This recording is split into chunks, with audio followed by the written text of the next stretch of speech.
Hello and welcome to the Green Collar Careers Podcast. I'm your host, Jose Almanzar, and for today's episode, I'm speaking with Evan Van Hook, Chief Sustainability Officer for Viridi, a company that manufactures and deploys fail-safe lithium-ion battery technology at commercial scale. In this interview, Evan and I discuss his educational and career journey, the importance of finding your happy place, and the challenges that come with decarbonizing our economy and societies.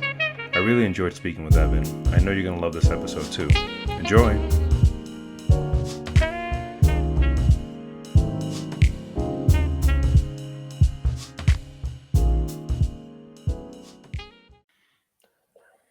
Hello, everyone, and welcome to the show. It is Jose Almanzar. Thank you for joining me at Green Collar Careers. I have with me one of my favorite people in all of New York State, Evan Van Hook, the Chief Sustainability Officer at Viridi. Evan, how are you? I'm doing great. It's so nice to see you, and I really appreciate you taking some time to talk to me. Absolutely. It had been a few months since Evan and I spoke, and definitely over a year since we saw each other down in Chinatown, I think, for coffee. So that was Exactly. it wasn't too cold of a day, if I remember, but the Yeah, coffee was nice. Do you still go to that coffee shop?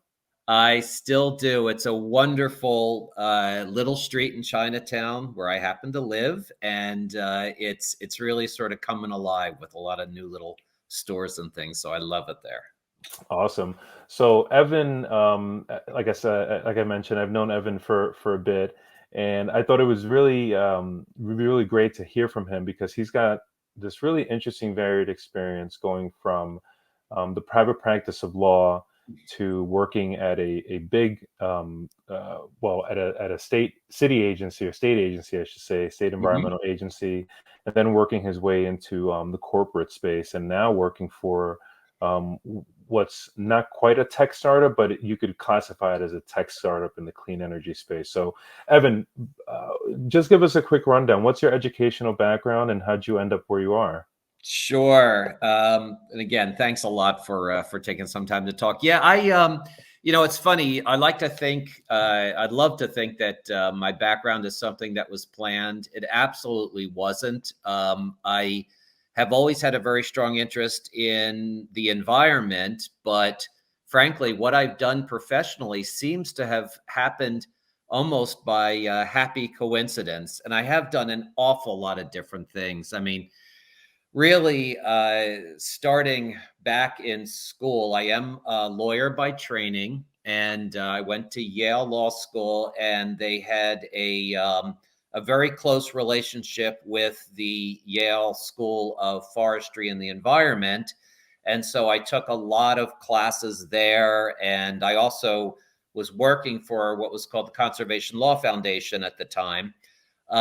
Graduated from law school, very certain that I wanted to do environmental law. And I went to Sidley and Austin, which at that time had a very large environmental practice. They probably still do. Practiced, pretty much everything in environmental law, which is what's kind of fun if people are thinking about going into law, and you know this just as well as I do, that if you do something like environmental, you end up doing everything in law, whether it be litigation or corporate or bankruptcy, as long as it has an environmental aspect to it, which is something that's really fun about the practice. Ended up being a partner at Sidley for a while.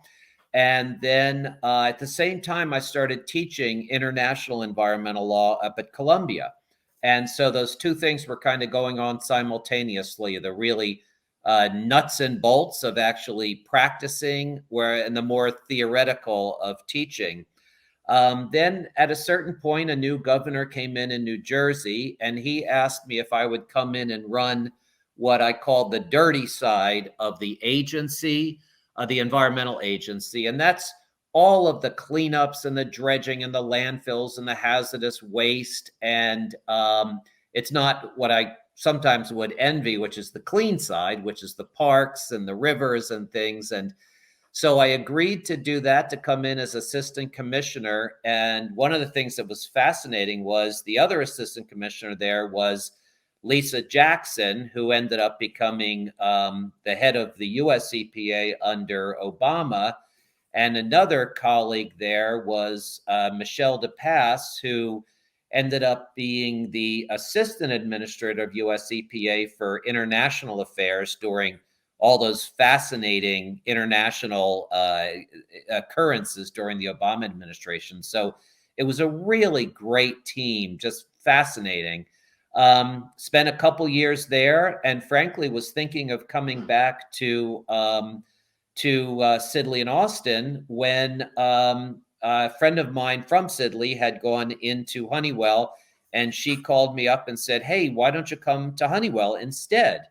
And Honeywell had just gone through a lot of different transactions and was, a little bit trying to get its footing. Brand new CEO, and the CEO said he really wants to make a very firm commitment to environmental improvement. And so I came into Honeywell. This was 2004. Took a look around, said, okay, there's a lot we can do, but I think we need to do something more, and spoke to him and the board, and they agreed that we would start our sustainability program. And there weren't many large manufacturing corporations back then who were doing sustainability. So we set that up and stayed there for 20 years. Over that period, we decarbonized by about 94, 95%, Wow. which I usually mention a lot just because some people talk about how the heck are we going to do this? So much of decarbonization is just going out there and doing it. We did about 7,000 projects and, got a lot of results and did a lot of other fun things. It's a great company, great team. And a lot of great technology which relates to environmental cleanup. So I really started to get very interested in how technology is going to be such a big part of achieving a sustainable environment. And about 3 years ago or so, I was asked to join the board of a company that Honeywell had partnered with on a lot of technology efforts, and really got to know the CEO and really liked him. And this was John Williams at Viridi.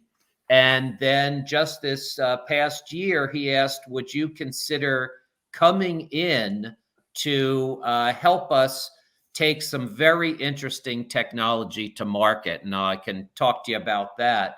And it just seemed awfully exciting. And I spoke to Honeywell and they said, well, would you consider staying and consulting with us to manage a few sustainability issues? And I thought that would be fun as well. And so that's where I'm at now. I am a Chief Sustainability Officer at Viridi, and I'm still managing a few of the key sustainability projects back at Honeywell. So that's me in a nutshell. Yeah, no, that first of all, and we discussed this before we went live, but congrats again on that. Huge honor for Viridi to kind of recognize you and bring you on. And not many people are able to pull off what you just did, which is keep your old relationship going, but also have a new kind of young, exciting one going too. So good for you, man. You're making a lot of people envious. So I have to ask. So you mentioned Yale, and you were at Yale Law, and that's when you started taking some environmental, I guess, sustainability, natural courses relating to law. Mm-hmm. Did you always have an interest in the environment as a young person? Yeah, I did, and it's funny. It's I don't think that like nature or nurture kind of thing, but when I think back on it, it's interesting. Both of my parents were chemists. My father was a professor of chemistry and then also worked in industry, and my mother worked in industry. But almost everybody else in the family were lawyers, and I actually really do think that I've always been interested, sort of in that interface. I don't think I'm nearly smart enough to be on the pure science side, I know you were a scientist and are a scientist, and so I just don't think I have that mental ability. I've always been more interested in how do you take the science and make it implementable through policy. That's always been just what really rocks my boat, is to say, how do we take these facts and turn them into human behavior? And so I've always been super interested in that from a young age. And I sort of went into law school knowing I was a statistician in undergrad. But I've always sort of known, which again is statistics, to tell you the truth, is one of the most, I don't know if you probably see this as well, it's one of the most relevant things to environmental issues, because they're Yes. all about understanding data, Yeah, and absolutely. yeah. So so I've always been really interested in it. And I'll tell you, I am now at this point, I feel like in the 2020s, there's nothing more important than sustainability in the environment right now. I got to tell you, first of all, statistics, completely underrated undergrad course. I mean, it should be required, first of all, for for everyone. I'm not trying to pander to you, but it's so it's so important, not just in the environmental space, obviously in finance. It goes without saying in medicine. Hmm. I would even venture to say that maybe the one space that it's irrelevant. It's maybe philosophy, if you're a philosophy major, Yeah. but I'm sure you could find a way to make it relevant. I double majored in philosophy in college, and Oh, wow. yeah, and that was rough for me. That's It's too heady. The funny thing is now, at this point in my life, I'm kind of coming back to my philosophical interests, which is confusing me even more. It's one of those things that, like, the more you know about something, the more you realize you don't know. And interesting. and I'm having these huge questions about life, and we don't have Well, to get into that here. that's So great. That's yeah, it's good and bad. There's a kind of a burden to knowing what you don't know. yeah. So you had this interest kind of stemming from in a sense your childhood, and then Hmm. you carried that into your professional career, and you've kind of just been able to keep going at it.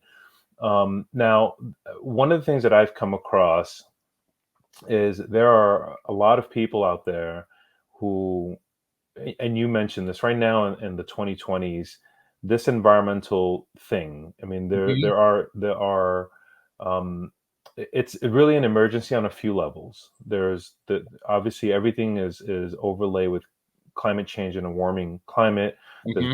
There's biodiversity loss that's happening at a scale that is unknown to really the history, the natural history of the earth, at least at this scale.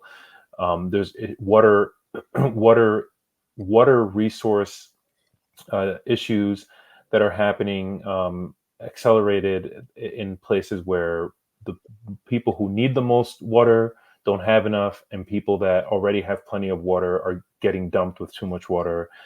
There's so many issues, and so it's what I found is that all of these concerns are mobilizing individuals who maybe weren't interested in environmental issues, have now started to become interested to the point where they now want to become professionals Hmm. in this space.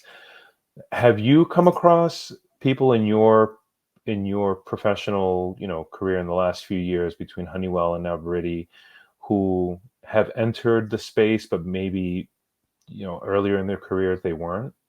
Hmm. Have you Yeah. come across anyone like that? Oh, yeah. No, absolutely. I think probably there are more.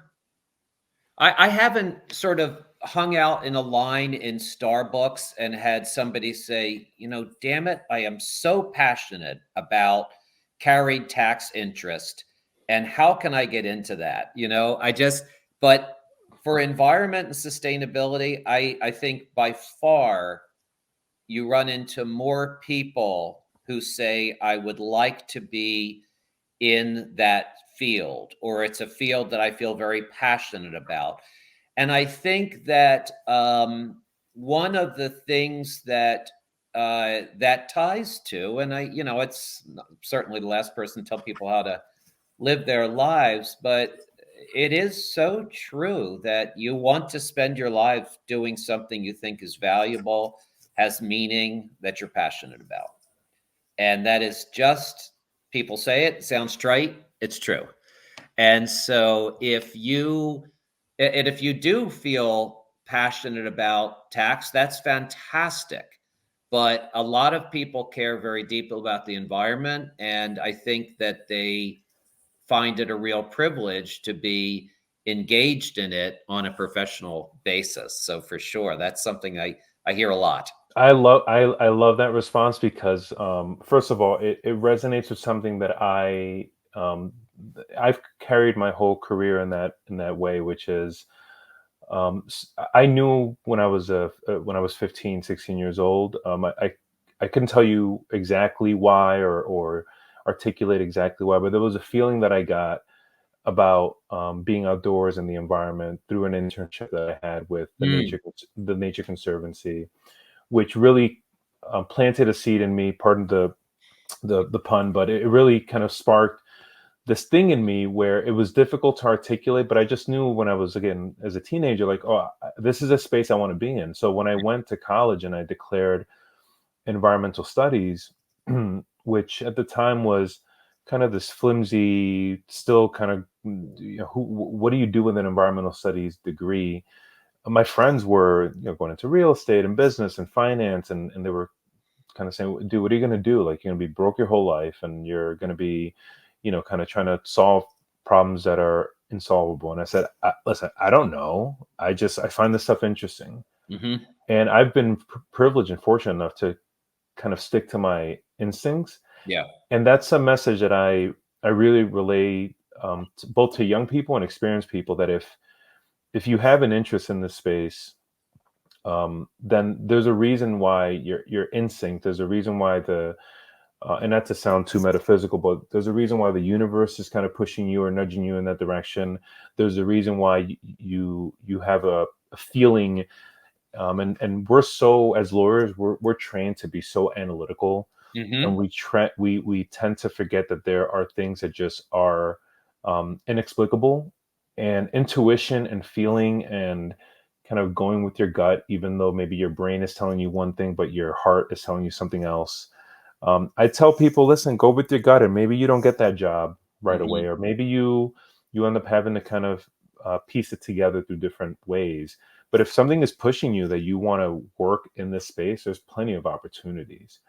So in that vein, what are some of the skills that you think um, are really important for somebody to either develop, or that they should nurture, while working kind of in this space? And maybe that's a loaded question, but it's kind of just something for you to, what have you seen that has made for either good employees or good nonprofit, startups, things like that. Some good, skills that really people that are trying to be in this space or get into this space should really focus on.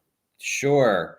Well, having taught for over 10 years, and then, having a lot of friends whose kids are interested in thinking about it, or even more professionals.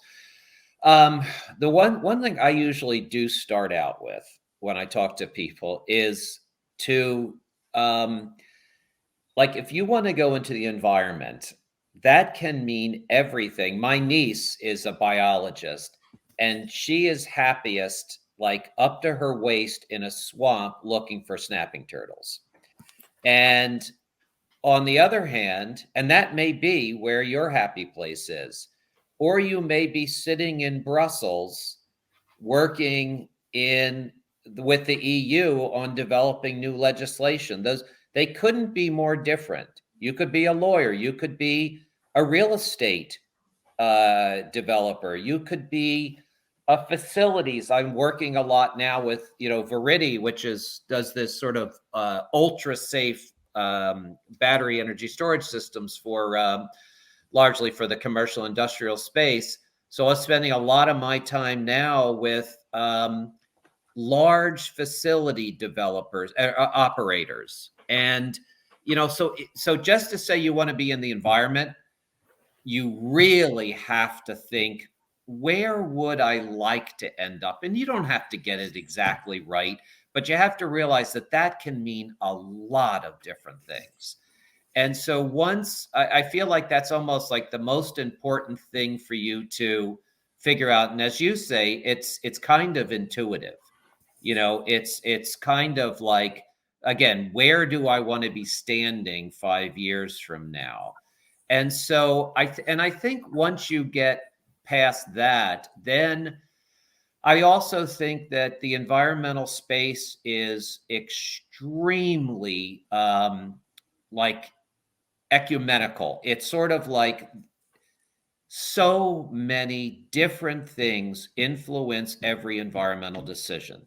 And those are, there's the science, there's the law, there's community interest, there's PR, there's the news, there's international developments. And all of them kind of mix together. And again, you know this just as well as I do. If you have an environmental issue, you don't know if the primary driving factor is going to be the science, the law, the community, something that's happening, politically 2,000 miles away. Really good example. At Honeywell, as I say, I started the sustainability program, and we ended up doing a lot of the reporting and things like that, and reducing a lot. I would no sooner have thought that we would be facing sort of this anti-ESG. Where did that come from? You would never have thought of that in a million years, that some legislator at some other state are going to all of a sudden say, oh, now we don't like, and so I guess that makes my thing is that if you're want to get into this field, understand that it is extremely broad and multifaceted, and sort of like expose yourself to everything, read everything, since you don't got to kill yourself, but it's not small bore, it's wide bore. So you mentioned something, and I put the banner, says, well, what's your happy place there? Because this, you touch upon something that I think a lot of people don't do. And frankly, I'm not shaming anyone for not doing this. Certainly I didn't, mostly because self-awareness is so uncomfortable. Mm-hmm. And looking within yourself and actually asking the difficult questions about what it is that you're actually interested in, Mm-hmm. and not just what are you interested in with respect to what kind of places or people you want to be around, but what do you actually like doing on a day-to-day basis? Yeah. Most of us go through our whole, or you could go through your whole career and never take stock of what it is that you actually enjoy doing, and then just kind of ride the currents of the jobs or organizations that you end up at. And then next thing you know, you've gone 20, 30 years and you don't even know what you enjoy doing. You've just been doing what other people have been telling you to do. Right. So I think you hit on something that's super important, which is, if you're looking to enter this space, or if you're already in this space and you want to pivot into another iteration of kind of what you're doing, I think it's important to take that first step, which is to take a step back and just do that assessment. And that's no one can do that for you.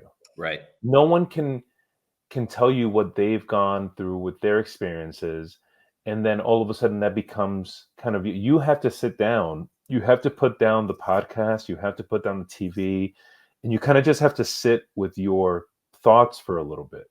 Yep. And for some people, I went through this exercise myself last year before I pivoted over to my current firm.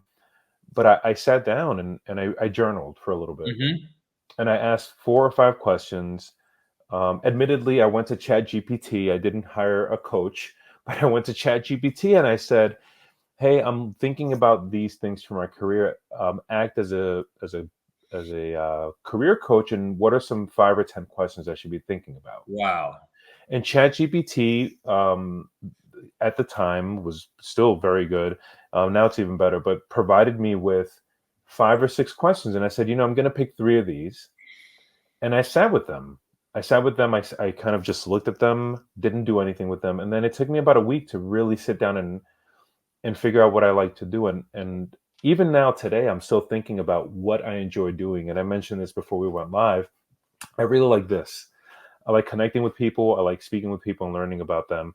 And if I can find a way to continue incorporating this, either as part of my career, but also as part of my ambitions to help the environmental space, and I'm going to continue doing it. Mm-hmm. So, Evan, really good point that people really should be focusing. Their initial question should be, "What do I like to do, and why do I want to? Why do I want to be involved in this space?" Mm-hmm. Without those questions, and you're kind of just like walking around aimlessly without a goal. Absolutely. Absolutely. So let's talk about green tech for a moment. Sure. So your role at Honeywell, kind of getting the sustainability program there, is in many ways completely different from your now other role at Viridi doing sustainability. Same title, Mm-hmm. sustainability officer. But what can you give us a quick rundown of, at Viridi, the interesting, sustainability and green energy things that you have your hands on without disclosing anything confidential, obviously? Sure. No, absolutely. I'd love to, because it's super exciting. And when you think about what you just said about sitting back, and that actually was a really big part of this. I'd been at Honeywell for 20 years. A lot of it was internally focused, but then particularly in the more recent years, I had been more engaged in speaking externally about our technology that had a connection to improving the environment.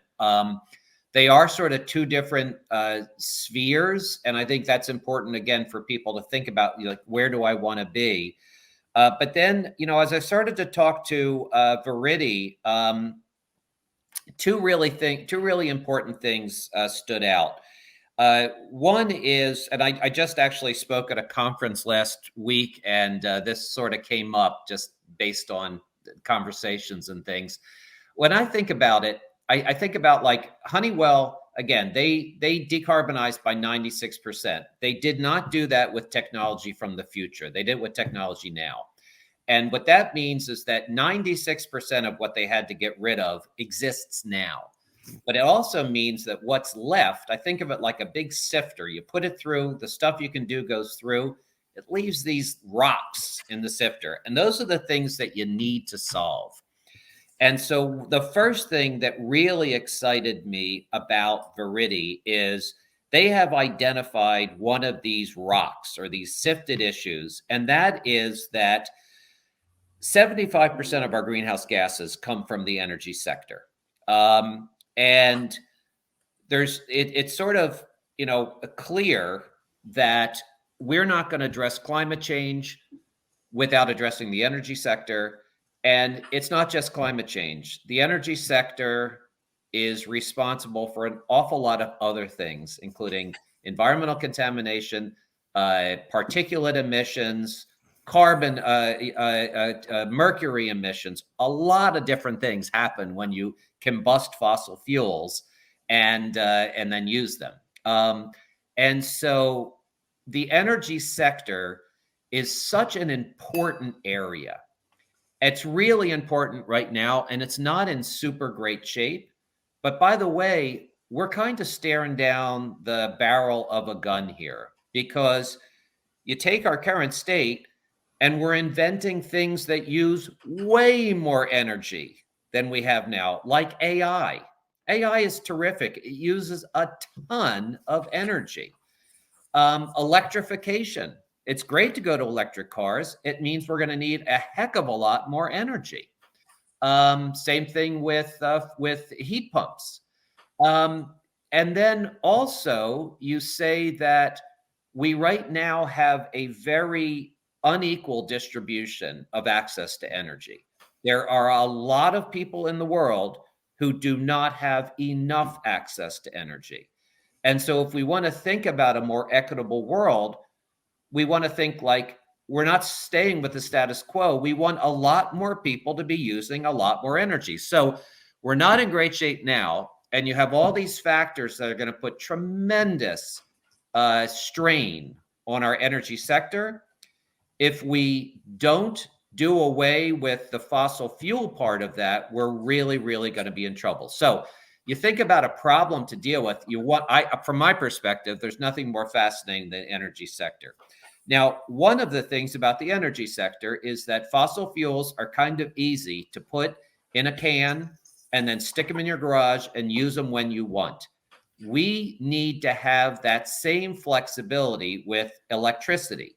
Electricity can be generated really cleanly through renewables and other ways, but we need to be able to capture it when the sun's not shining, when the wind's not blowing, when everybody wants to use energy at the same time.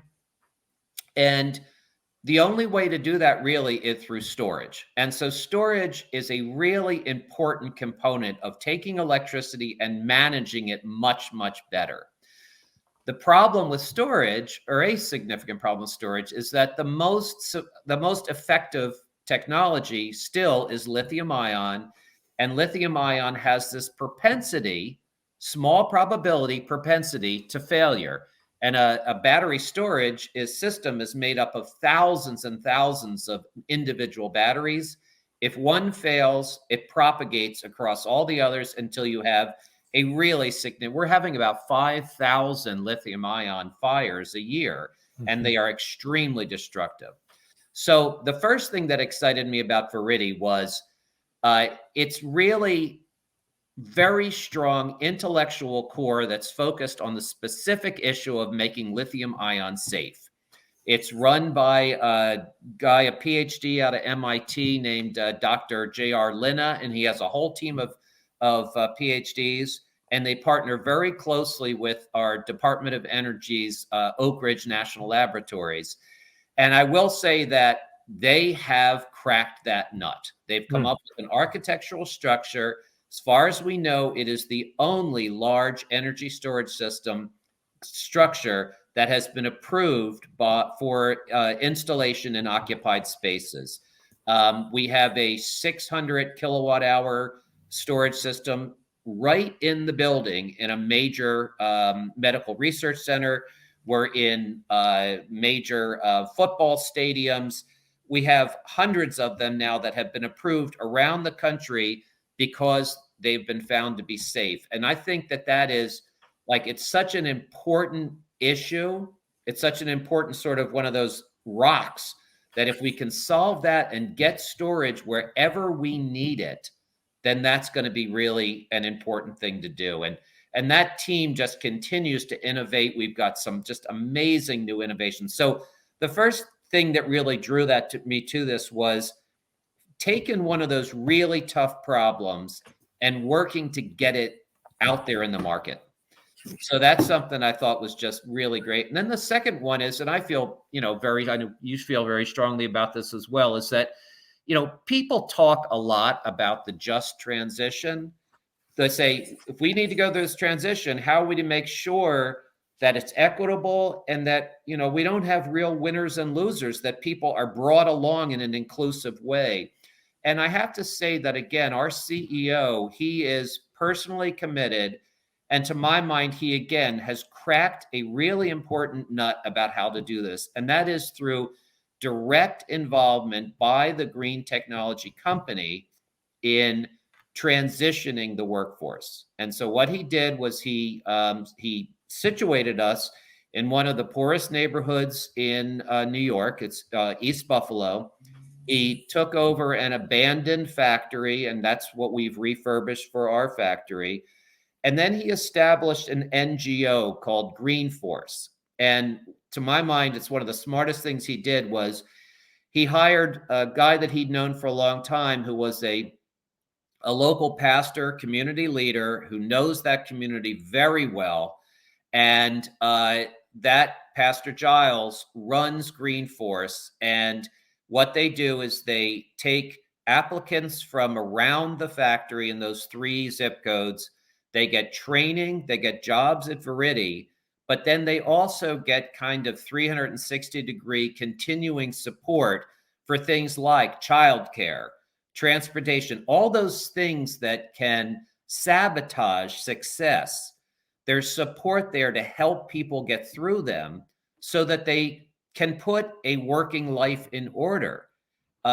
We have about an 86% retention rate out of Green Force, which, from what I'm hearing, you hear some industrials are down like 40, 50% in the general population. And they start with a population that is really challenged from an employment perspective. A lot of them are previously incarcerated folks. They are people who just have a lot of needs, but Green Force, and I think it's largely because of our CEO, John Williams, and Pastor Giles, they understand what the issues are. We also have the executive director of theirs, just fantastic. It's a guy named Jeff Conrad, who spent his entire life in public service. So those are the 2 real things. I thought we got a technology that is great, solves one of the key issues of the energy transition, and we have a company that's trying to do it right and actually has figured it out. So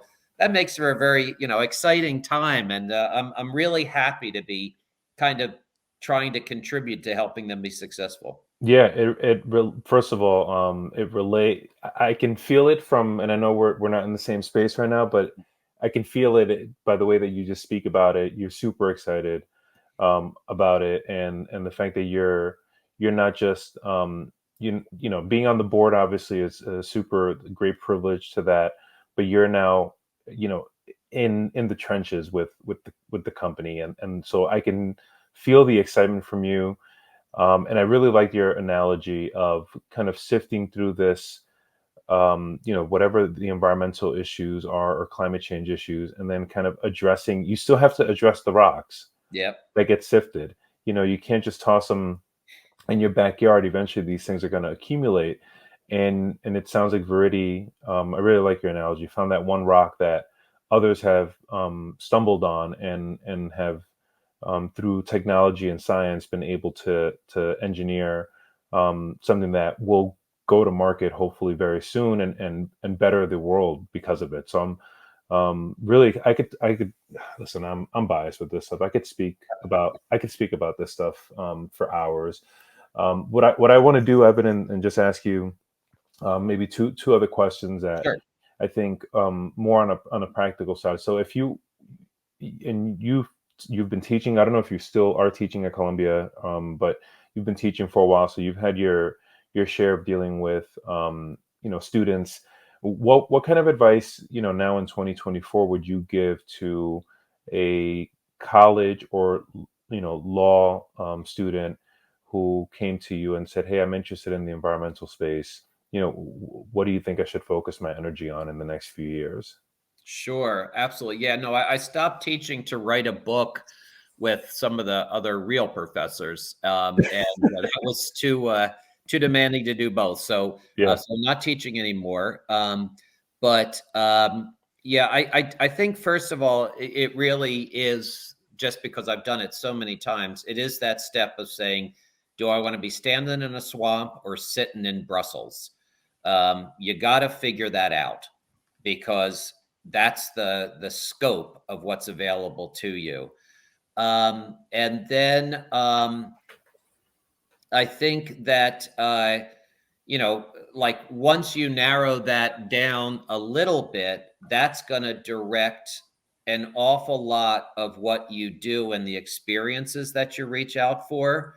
But having said that, I almost feel like every single experience that you get in this area, because it is so ecumenical, it's all contributing. And so, that would be my thing is do try to figure out where you'd like to end up. Try to get those experiences that lead towards that. But probably anything that you do it's not going to hurt. It's It's going to help. so there's so much. I mean, it's so vast when you really break it down. And anyone that spends any amount of time thinking about where they may want to end up or the kind of work they may want to end up doing, there's so many different ways to arrive there. Would you give the same advice to a seasoned professional, somebody that has been working in a different sector, that doesn't maybe intersect, or they haven't had a chance to intersect with environmental issues so much, but they've just become inspired over the last few years and now want to break into the space? Would you give them similar advice or a little different? Yeah, and I do speak to those people, quite frankly. And I guess my sense about doing something maybe when you're further along in your career, I always feel like people don't value enough their own experience. And I always tell them, like, look at what you're doing now and see how you can expand on that into the environmental area. Like, for example, what if you were in a property management, one of the big like JLL or something like that? Well, think about, how you can utilize, because everything you've been doing has been storing up assets for yourself, whether they're connections or experience, and think about utilizing that to take the next step. I'm always a little bit hesitant when I see, or concerned when I hear friends or whatever say, I'm going to do something that's, I mean, if we want to do something that's completely different, that's fine, but don't throw away those assets. Like I said, let's say you are at a major property manager, and I'm just taking that as an example. Then say, well, okay, I'm going to use those assets and think about, I'm now going to focus on making buildings more sustainable, and maybe that will be a really interesting thing for me. Or, or if you're a bankruptcy attorney and then you say, well, the issues in bankruptcy in environmental area are huge and interesting. So I guess that would be my suggestion to people that maybe want to do something different later, is really think about what assets you have now that you can translate into the new role. And that requires doing, again, a little bit of introspective analysis and awareness, which I hate to beat this drum, but I keep coming back to this, mostly because I became a kind of enlightened and aware of this a few years ago, which is like you have to do that little bit of work of like evaluating yourself. And in this, for these experienced professionals, you have to kind of run a list of like, what are your assets, what are the skills, what are the things that you've accomplished, create a list, and then figure out how you can apply that either at your existing organization, or you may have to find something else or do something else on your own. Right. But don't completely it would be a little myopic to just kind of throw everything out and say, well, Yep.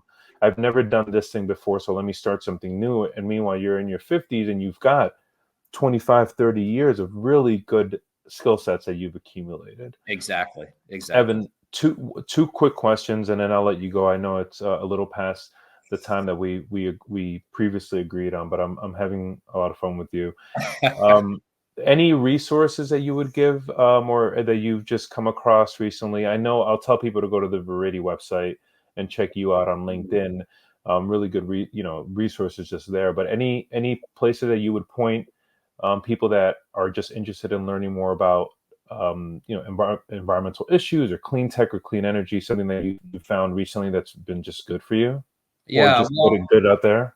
sure. Yeah. I mean, I would put this out there just because, I'm an old guy and I didn't realize how rich the resources were, but I'm so amazed at the podcast resources that are Mm, out there like mhm. this. But I probably follow 30 different environmental and energy and battery podcasts. And literally, I have never at a loss for what to listen to.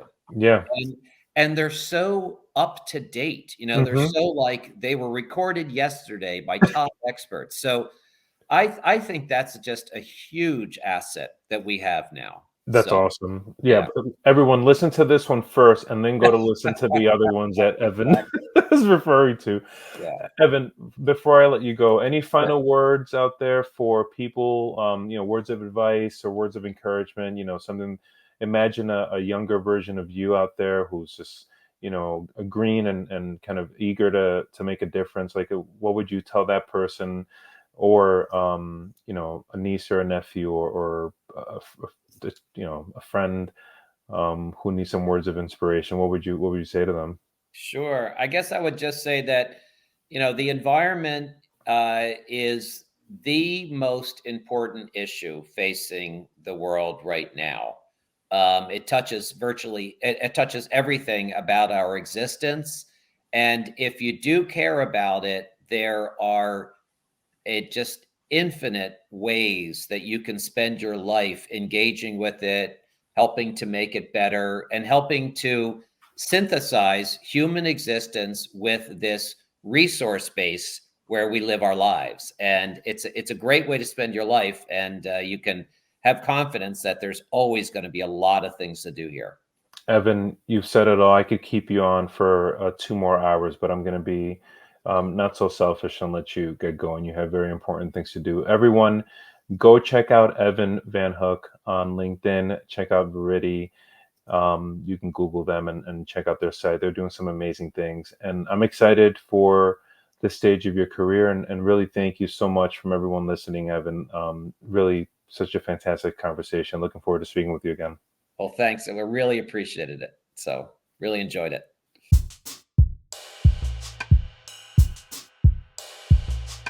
Thank you so much for listening. The best way to support me and this podcast is to drop a like or a comment on YouTube. Go ahead and subscribe to my channel or the podcast in whatever platform you use. Your support and encouragement gives me energy to continue interviewing my guests. Next episode, I'll be interviewing Mary Girding, an environmental insurance broker with Highland. Thanks again for listening. Hope you have a wonderful day.